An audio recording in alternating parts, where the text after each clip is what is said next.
Una vez más queremos saludar a aquellos que ahora pueden tomar su tiempo para estudiar la palabra de Dios. Hoy vamos a continuar nuestro estudio de profecías basado en el libro de Apocalipsis. Ya vimos el primer poder que sale del abismo en el capítulo 9. Vimos el segundo poder que sale del abismo en el capítulo 17. Y hoy vamos a ver el tercer poder que sale del abismo y vamos a leer el capítulo 11. Vamos a comenzar con el versículo 3. Apocalipsis capítulo 11, versículo 3. Leo. Y daré a mis 2 testigos que profeticen por 1260 días, vestidos de cilicio. Vamos a comenzar a entender lo que hemos leído. Aquí vemos, dice que le dará a sus 2 testigos que profeticen por 1260 días vestidos de cilicio. Comenzamos a darnos cuenta que hay 2 testigos y que van a tener una obra que realizar durante 1260 años, ya que un día profético equivale a un año profético. De acuerdo a Números 14:34, Ezequiel capítulo 4, verso 6. Pero vemos que estos 2 testigos iban a estar vestidos o cubiertos de cilicio. ¿Qué significa cilicio? Cilicio significa tristeza. Cuando había muertes, antiguamente la gente se vestía de cilicio, se cubría aún de cenizas y se vestía de color negro para demostrar que había tristeza en su corazón. Ahora vamos a ver quiénes son estos 2 testigos. Y para eso vamos a ir al libro del profeta Zacarías y vamos a leer allá lo que encontramos en el capítulo 4. Zacarías capítulo 4 y comienzo a leer en el verso 3 hasta el verso 6. Dice, y junto a él 2 olivos, el uno a la derecha del depósito y el otro a su izquierda.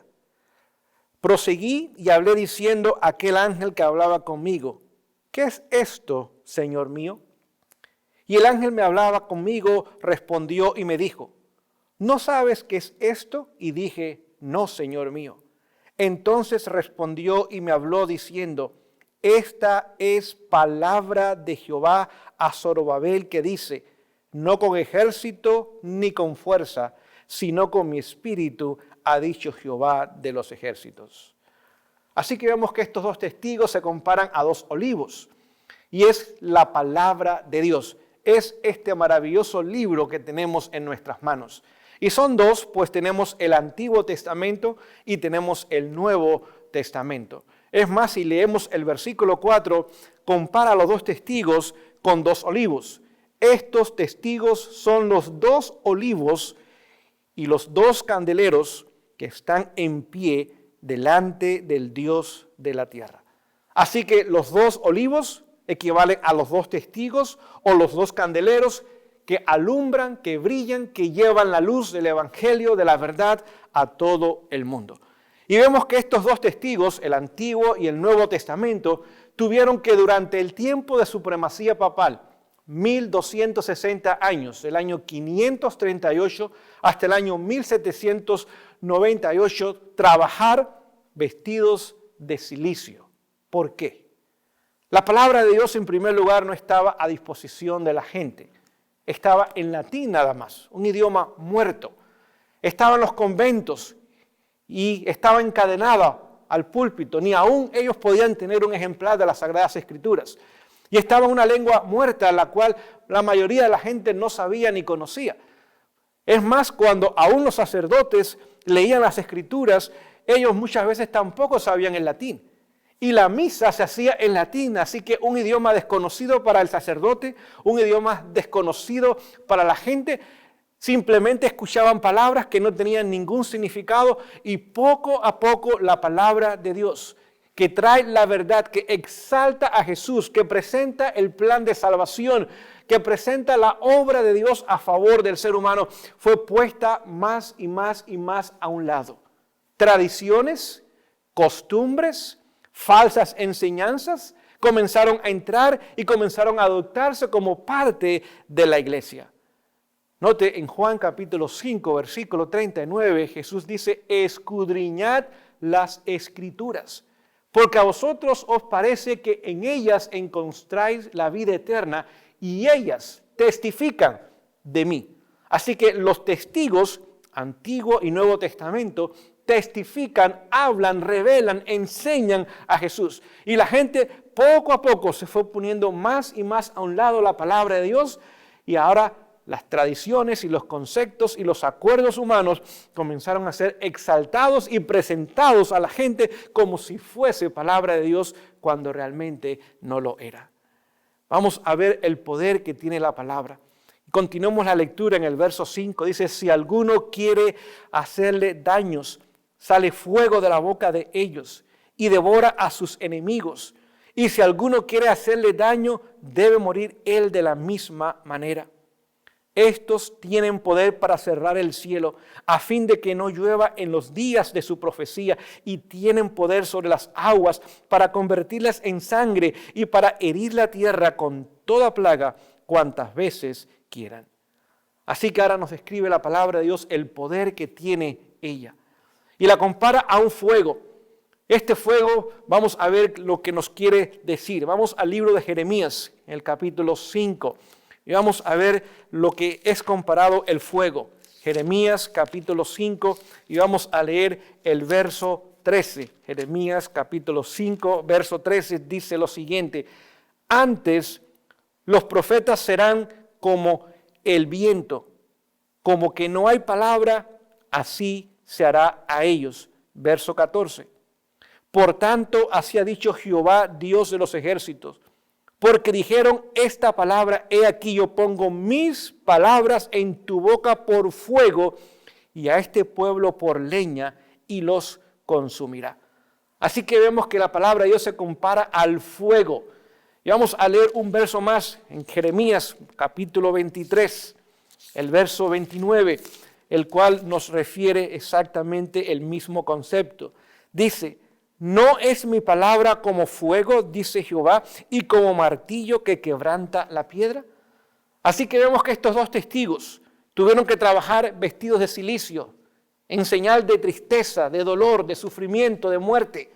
Sin embargo, su obra es como la del fuego, que consume. ¿Y qué consume? Consume el pecado, la maldad. Pero ahora la gente continuaba en sus pecados, no conocía el plan de salvación. No conocía la justicia de Jesús, no conocía de su sacrificio, de su sangre que nos limpia y de su poder, del Espíritu Santo para traer victoria a nuestras vidas como lo enseña la palabra de Dios, pues es como fuego que quema el mal, las malas costumbres, malos hábitos y el pecado en nuestras vidas. Pero también lo compara en el versículo 6 que tiene poder para cerrar el cielo y también tiene poder para convertir las aguas en sangre. ¿A qué nos refiere esa declaración? Bueno, tenemos que ir a Elías, el profeta que cuando habló palabra de Dios por 3 años y medio, el cielo se cerró y no hubo lluvia. También nos recuerda de Moisés, que por palabra de Dios extendió su vara y tocó las aguas del río Nilo y se convirtieron en sangre. Así que la palabra de Dios tiene poder sobre los cielos y poder sobre la tierra, porque la palabra de Dios permanece para siempre. Dice en Mateo 23 que los cielos y la tierra pasarán, mas tu palabra no pasará.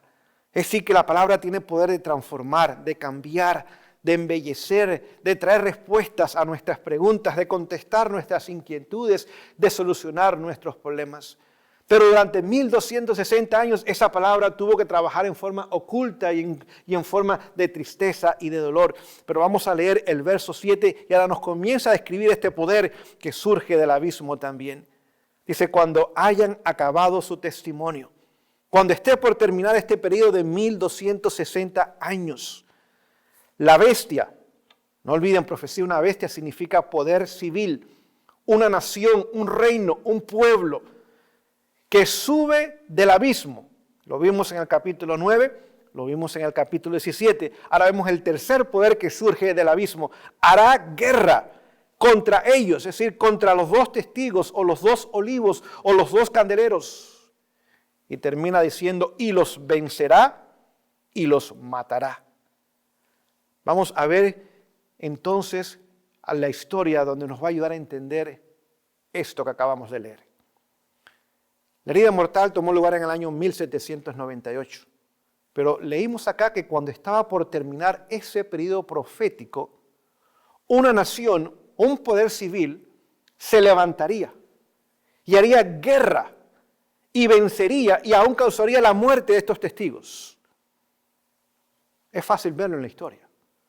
Si vamos a Francia, durante su tiempo de la famosa y conocida Revolución Francesa, año 1793 al 1797, precisamente antes que llegara el año 1798, esta nación se levantó e hizo guerra contra la palabra de Dios. Es más, la Asamblea Nacional declaró que no existía Dios y que la Biblia fuese completamente puesta a un lado, que las iglesias fuesen cerradas y que no hubiese culto, no hubiese bautismo, no hubiesen matrimonios, ninguna ceremonia de carácter religioso. Durante 3 años y medio, la Asamblea en Francia simplemente declaró a Francia un país totalmente ateo. Leyendo una porción del libro Conflicto de los Siglos, quiero leerles algo que nos ayude a entender más aún lo que estamos estudiando en este momento. Voy a leerles de la página 311. Dice lo siguiente.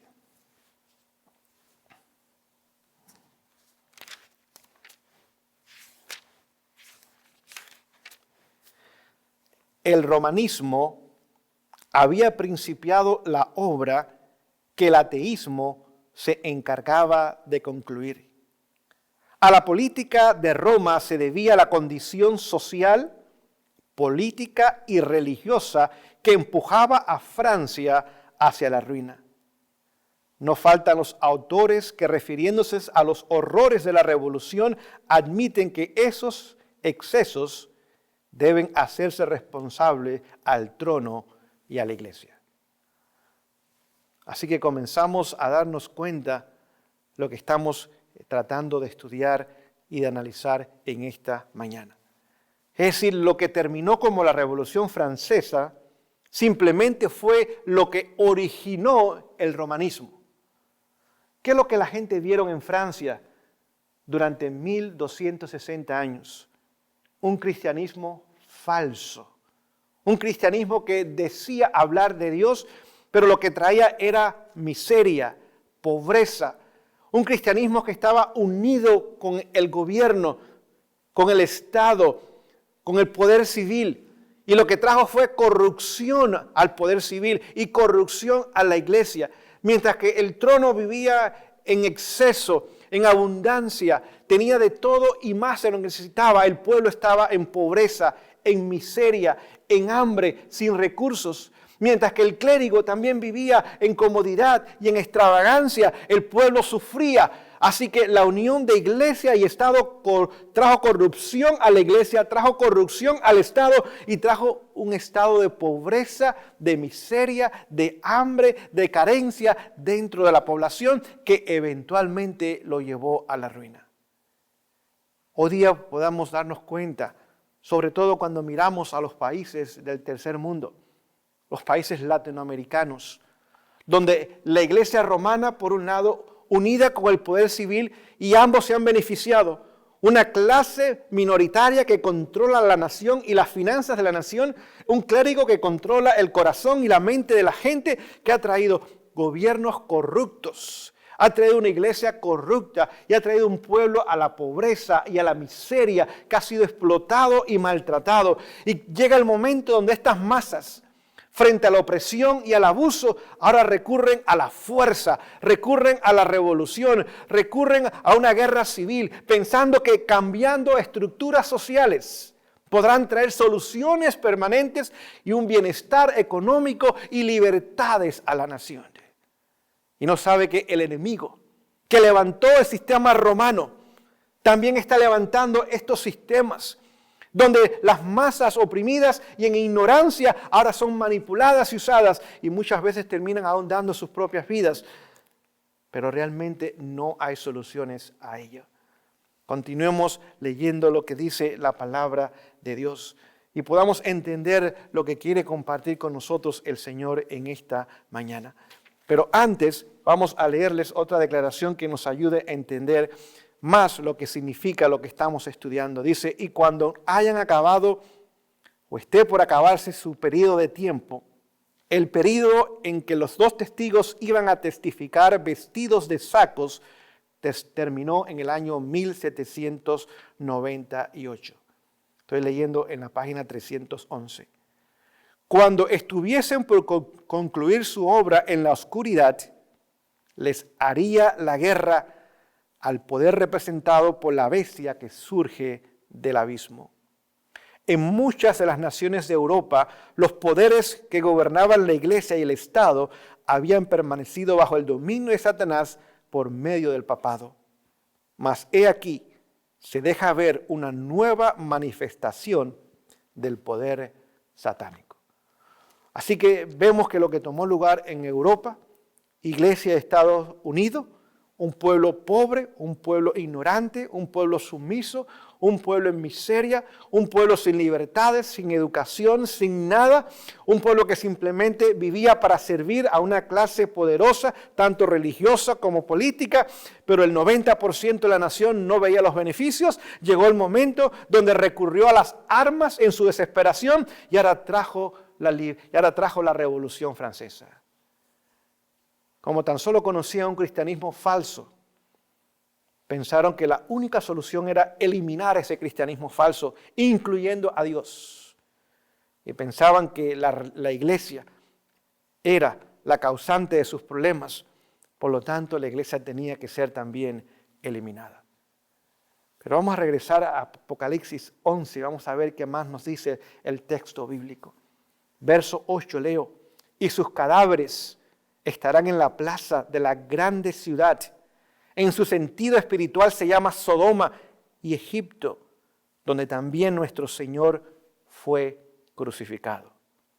Así que, ¿qué características se manifestaron durante la Revolución Francesa? Sodoma y Egipto.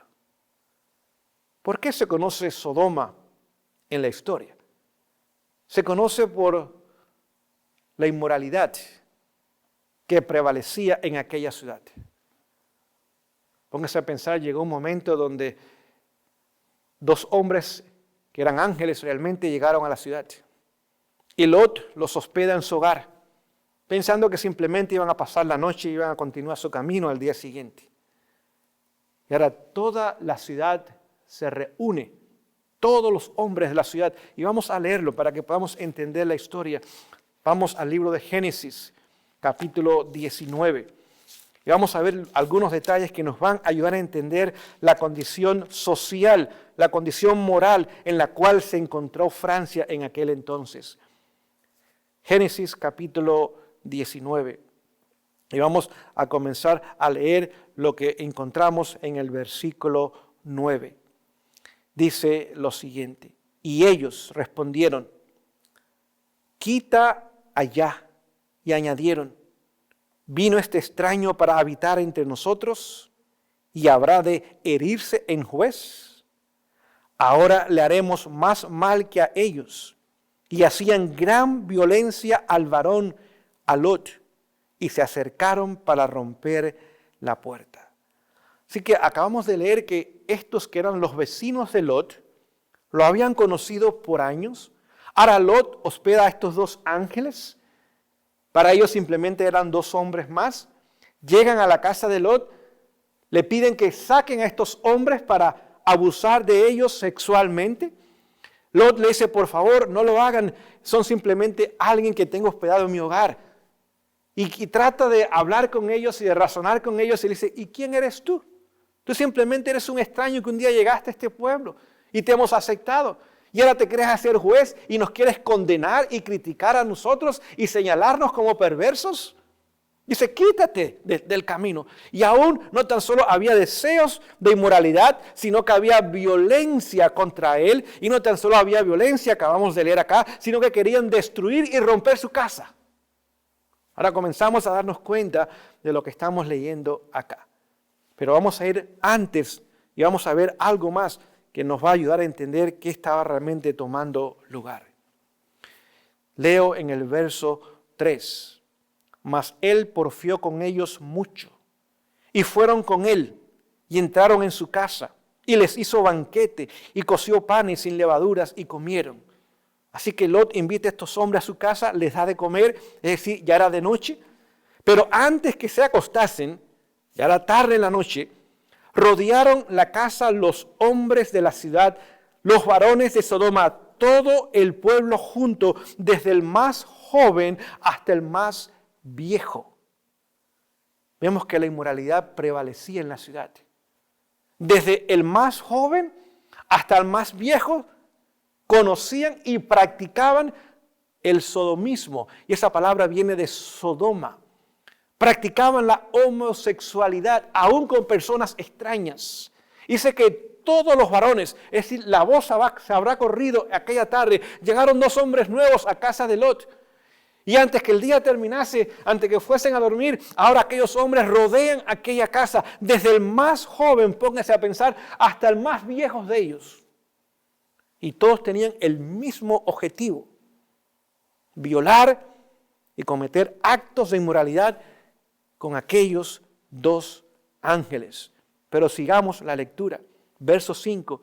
Y llamaron a Lot y le dijeron, ¿dónde están los varones que vinieron a ti esta noche? Sácalos para que los conozcamos.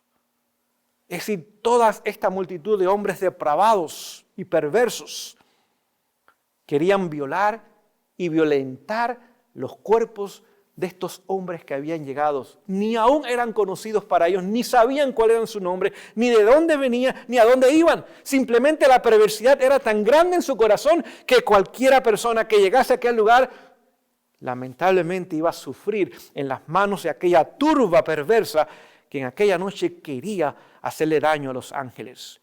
Sigamos la lectura, a ver qué más dice. Verso 6.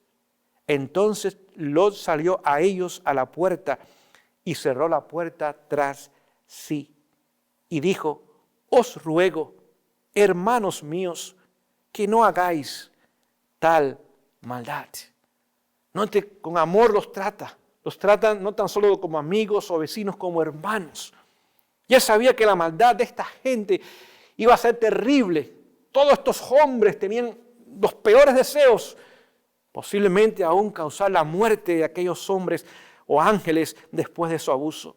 Y ahora Lot trata de negociar con ellos y de hablar con ellos y hacerles ver, por favor, no hagan este mal, son mis invitados a casa. Verso 8. He aquí, ahora yo tengo 2 hijas que no han conocido varón. Os las sacaré fuera y haced de ellas como bien os pareciese. Solamente que a estos varones no hagáis mal, pues que vinieron a la sombra de mi tejado. Es decir, Lot está dispuesto a entregar sus hijas. Dice, cometan con ellas fornicación. Abusen de ellas, pero no con estos hombres. Es decir, él sabía que esa multitud no tan solo eran homosexuales, eran bisexuales.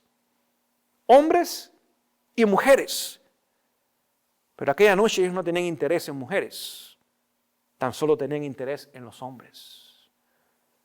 Este hombre trata de negociar y de entregar aún sus hijas vírgenes. No sé cómo Lot pudo pensar eso, pero para mí como padre sería completamente absurdo aún pensar esos pensamientos, mucho menos expresarlos en palabras. Pero vemos que aquellos hombres no tenían ningún interés. Es más, llega el momento donde los ángeles ahora tienen que estirar sus manos y toman a Lot, porque si aquellos hombres querían aún causarle mal, destruir a Lot y destruir su casa, y lo introducen a su casa y cierran la puerta, y ahora los llenan de ceguera aquellos hombres. Ahora no pudieron encontrar la puerta para entrar. Y en su frustración, sus planes perversos son tronchados y destruidos y cortados aquella noche. Y simplemente tuvieron que regresar a sus hogares sin cometer los actos de maldad que habían pensado cometer, no sabiendo que había llegado la última noche de ellos y de su vida. Vemos que esta inmoralidad se manifestó allá en Francia. Se dice que 1 de cada 7 mujeres practicaba abiertamente la prostitución. El matrimonio fue abolido. No había matrimonios. La gente simplemente se unía, ya sean mujeres con hombres, hombres con hombres, mujeres con mujeres. Era unión libre. Se unían y cuando no querían estar juntos, pues simplemente se separaban. No había matrimonio legal. La institución del matrimonio fue destruida, pues la palabra de Dios que la instituyó fue puesta a un lado. La promiscuidad, la inmoralidad, los actos de maldad, el incesto y todo tipo de perversión sexual tomó lugar durante el tiempo de la Revolución Francesa y era legal las prácticas tales. Vemos que hoy día comenzamos a ver el mismo espíritu de inmoralidad y aún de legalización de la inmoralidad en el mundo entero. Y más adelante, a medida que vayamos leyendo, vamos a ver que lo que tomó lugar en aquel lugar en Francia tomará lugar otra vez, no tan solo en una nación, sino que el mundo entero estará involucrado en la misma forma de pensar y de creer. Ahora comenzamos a darnos cuenta de la importancia del estudio de la palabra de Dios y cómo necesitamos nosotros profundizar en ella y conocer el momento en que estamos, porque nuestras familias, nuestros hijos e hijas en forma especial, pronto van a encontrar el mismo espíritu de inmoralidad, de violencia, de destrucción, de revolución, de derramamiento de sangre, de perversión, que se notó y se vio en la historia de Francia de aquellos años. Tenemos que entender que estamos nosotros por repetir la historia otra vez. Y a medida que sigamos leyendo, nos daremos cuenta que estamos hoy día muy cerca, pero muy cerca de ese momento donde veremos con nuestros propios ojos cosas que nunca pensamos ver. Y serán legales, donde lo malo será llamado bueno y donde lo bueno será llamado malo. Que el Señor nos ayude a poder ir a nuestros hogares y salvaguardar a nuestros hijos y poder permitir que por la gracia de Dios podamos permanecer firmes y fieles a Él y a sus principios. Que el Señor le bendiga.